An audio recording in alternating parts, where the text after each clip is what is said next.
Assalamualaikum warahmatullahi wabarakatuh. Eh, Selamat pagi semuanya. Langsung saja kelompok kami di sini di mata kuliah pengembangan kurikulum mendapatkan materi tentang pembelajaran remedial dan pengayaan. Oke, sebelumnya saya perkenalkan di sini kami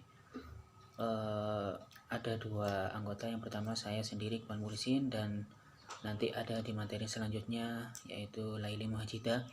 Langsung saja di sini nanti kita akan membahas. Di sini kami ada dua rumusan masalah. Yang pertama yaitu tentang apa saja konsep-konsep yang terdapat di pembelajaran remedial, dan nanti yang kedua yaitu apa saja konsep-konsep yang terdapat di pembelajaran pengayaan. Oke, langsung saja saya akan memulai. Oke, yang pertama pembahasan kita yaitu tentang pengertian remedial. Pengertian dulu, istilah remedial itu berasal dari bahasa Inggris yaitu remediation. Kata remediation berarti dari kata to remedy yang bermakna menyembuhkan.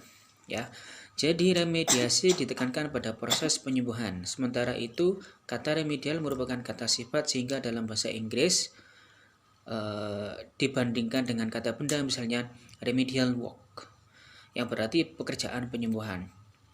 Ya, yang di sini yang dimaksud dengan pembelajaran remedial dapat kita simpulkan yaitu kegiatan yang ditunjukkan untuk membantu siswa yang mengalami kesulitan dalam menguasai materi pembelajaran.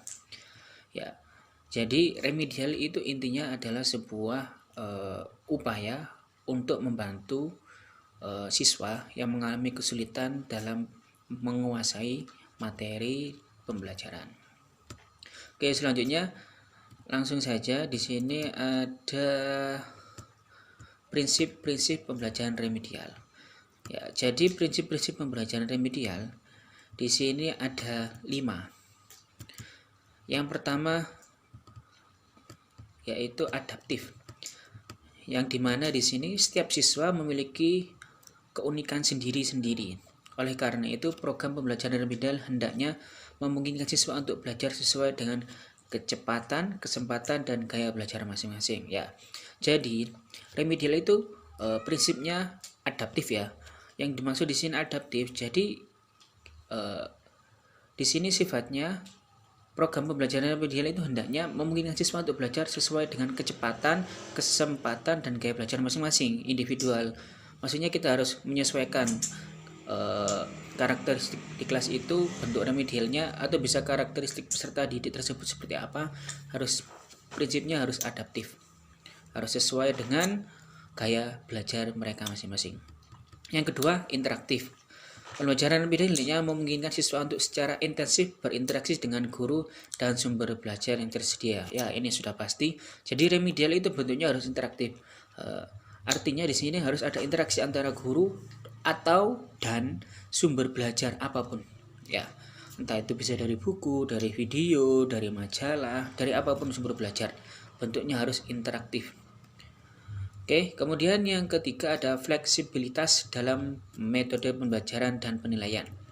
Sejalan dengan sifat keunikan dan kesulitan belajar siswa yang berbeda-beda, maka dalam pembelajaran remedial perlu digunakan berbagai bentuk metode mengajar dan metode penilaian yang sesuai dengan karakteristik siswa. Ya, setelah tadi yang pertama prinsipnya adalah adaptif. Kita harus menyesuaikan dengan karakteristik siswa masing-masing. Kemudian fleksibilitasnya dalam hal pembelajaran dan penilaian sama. Kita harus menyesuaikan dengan karakteristik siswanya. Karena untuk memudahkan dalam hal itu, dalam hal penilaian tersebut. Kemudian yang keempat, prinsip yang keempat yaitu umpan balik. Umpan balik yang berupa apa? Yaitu informasi yang diberikan kepada siswa mengenai kemajuan belajarnya.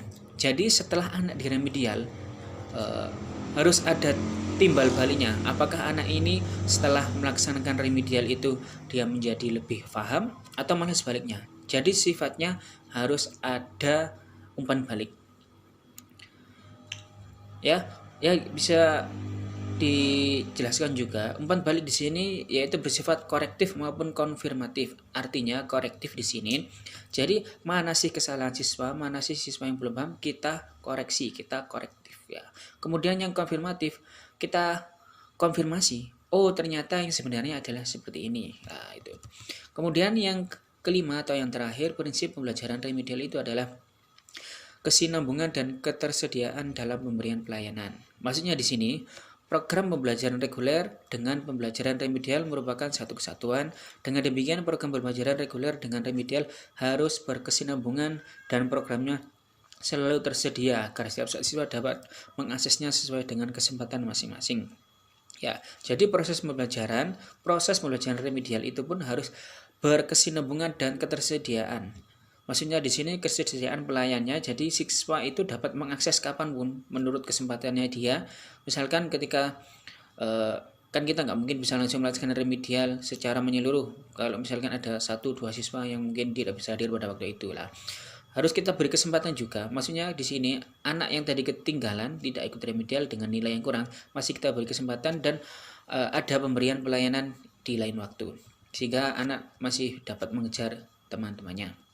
Kemudian yang selanjutnya di sini kami juga membahas tentang bentuk kegiatan remedial. Oke, yang pertama bentuk kegiatan remedial contohnya seperti yang pertama yaitu memberikan tambahan penjelasan atau contoh. Nah, di sini maksudnya kadang-kadang siswa itu kan mengalami kesulitan ketika memahami penyampaian materi pembelajaran. Nah, untuk mencapai kompetensi kan hanya sekali, apalagi kurang ilustrasi dan contoh lah. Apalagi untuk anak siswa MI atau SD. Mereka kalau tanpa contoh yang real itu biasanya sulit untuk paham, atau dengan ilustrasi yang jelas itu mereka sulit. Makanya di sini kita berikan tambahan penjelasan dan contoh yang konkret sampai mempermudah siswa dan sampai benar-benar paham. Ini sudah termasuk dalam kegiatan remedial. Kemudian yang kedua yaitu bentuk dari kegiatan remedial yaitu mengkaji ulang pembelajaran yang lalu. Jadi kita analisis, kita kaji lagi pembelajaran yang kemarin itu sebenarnya siswa itu sudah sampai mana kefahamannya. Jadi di sini kita dapat membantu siswa menangkap pesan pembelajarannya. Maksudnya itu kita mereview anak-anak yang kemarin sudah sampai mana pahamnya. Nah, perlu kita harus mengkaji ulang pembelajarannya lalu. Kita ulangi berkali-kali agar anak secara tanpa sadar mereka bisa paham tanpa harus menghafal. Kemudian bentuk yang ketiga yaitu menggunakan berbagai jenis media. Ya, penggunaan berbagai jenis media dapat menarik perhatian siswa pastinya, apalagi untuk siswa SDM itu kalau kita masuk ke dalam kelas membawa sebuah media pembelajaran mereka akan tertarik.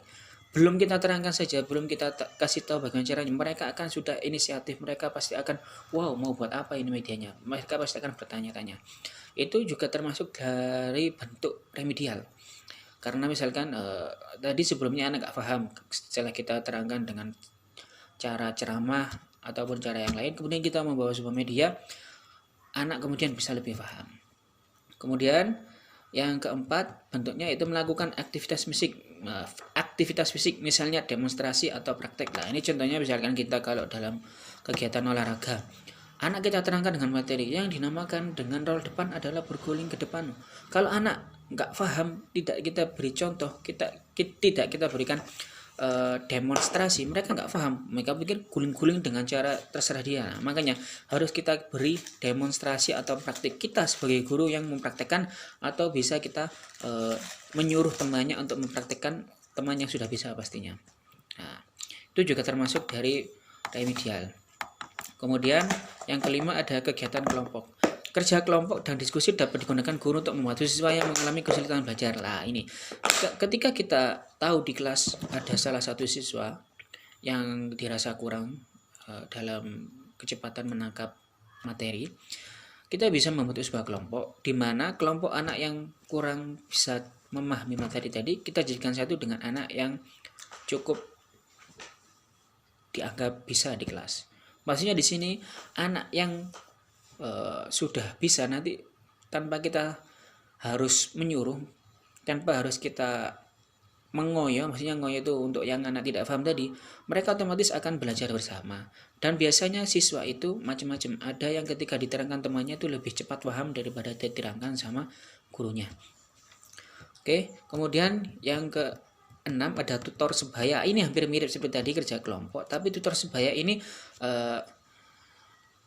ada salah satu siswa yang dia memiliki kecepatan belajarnya itu sangat baik. Kemudian dia memberikan bantuan kepada temannya yang kurang tadi. Hampir sama seperti kelompok, tapi kalau kelompok kan bentuknya lebih banyak dari beberapa anak siswa. Tapi kalau ini biasanya 1 atau 2 tutor yang dia akan membantu teman-temannya yang bisa satu kelas juga. Misalkan satu kelas itu belum paham, kemudian ada 1-2 anak itu yang dia memang kecepatan untuk menangkap pembelajaran itu cepat, bisa kita gunakan ini bentuk dari tadi. Yang ke-6, yang ke-7 yaitu menggunakan sumber belajar lain lah. Misalkan tadi kita sudah menggunakan sumber belajar buku, ternyata anak belum bisa paham, langsung aja kita gunakan sumber belajar yang konkret. Misalkan anak-anak, misalkan kita mau mempelajari tadi di buku tentang bentuk-bentuk daun, jenis-jenis daun, anak-anak itu cuma digambar itu, oh ini jenisnya yang mana ya lah. Biar anak lebih paham, kita menggunakan sumber belajar lain. Sumber belajar lain yang di sini maksudnya kita sumber belajar alam, kita langsung praktek alam. Dan kita kasih tahu, langsung kita cari ini daun bentuknya ini, jenisnya apa, seperti itu. Oke, kemudian ada strategi dalam teknik remedial.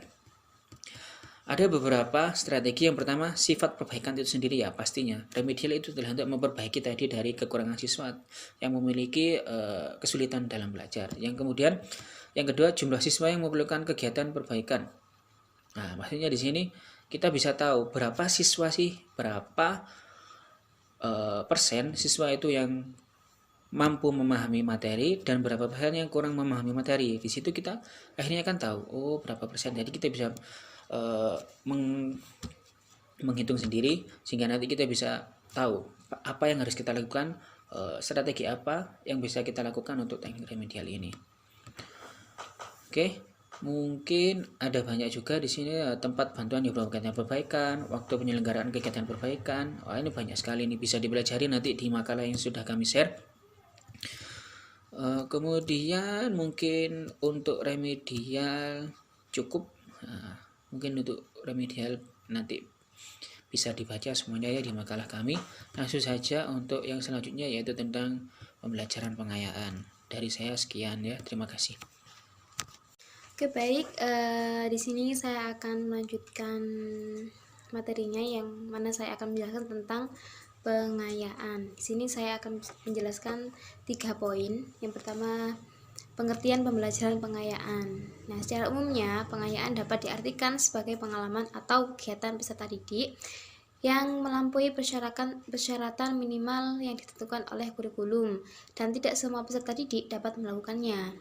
Program pengayaan dapat diartikan memberikan tambahan perluasan, pengalaman, atau kegiatan peserta didik yang teridentifikasi melampaui ketuntasan belajar yang ditentukan oleh kurikulum. Jadi, kegiatan pengayaan itu kegiatan yang diberikan kepada siswa kelompok cepat agar mereka dapat mengembangkan potensinya secara optimal dengan memanfaatkan sisa waktu yang dimilikinya. Kemudian yang kedua, ada berapa jenis pembelajaran pengayaan itu? Di sini ada beberapa. Yang pertama, kegiatan eksploratory yang bersifat umum yang dirancang untuk disajikan kepada peserta didik. Sajian yang dimaksud ini berupa peristiwa sejarah, buku, tokoh masyarakat, dan sebagainya yang secara reguler tidak tercakup dalam kurikulum. Kemudian yang kedua, ada keterampilan proses. Ini diperlukan oleh peserta didik agar berhasil dalam melakukan pendalaman dan investigasi terhadap topik yang diminati dalam bentuk pembelajaran mandiri. Kemudian yang ketiga, ada pemecahan masalah yang diberikan kepada peserta didik yang memiliki kemampuan belajar lebih tinggi berupa pemecahan masalah nyata dengan menggunakan pendekatan pemecahan masalah atau pendekatan investigasi atau penelitian ilmiah. Nah, kemudian pemecahan masalah ini dapat ditandai dengan identifikasi bidang permasalahan yang akan dikerjakan, kemudian penentuan fokus masalah atau problem yang akan dipecahkan, penggunaan berbagai sumber, kemudian pengumpulan data menggunakan teknik dan relevan, analisis data, dan penyimpulan hasil investigasi. Kemudian yang ketiga, di sini ada pelaksanaan pembelajaran pengayaan, yang mana pada hakikatnya adalah pemberian bantuan kepada peserta didik yang memiliki kemampuan lebih baik dalam kecepatan maupun kualitas belajarnya, yang mana agar mereka ini dapat diberi menempatkan pengayaan pada tepat sasaran, maka perlu ditempuh langkah-langkah sistematis. Ada dua, yaitu mengidentifikasi kelebihan kemampuan peserta didik dan memberikan perlakuan pembelajaran pengayaan.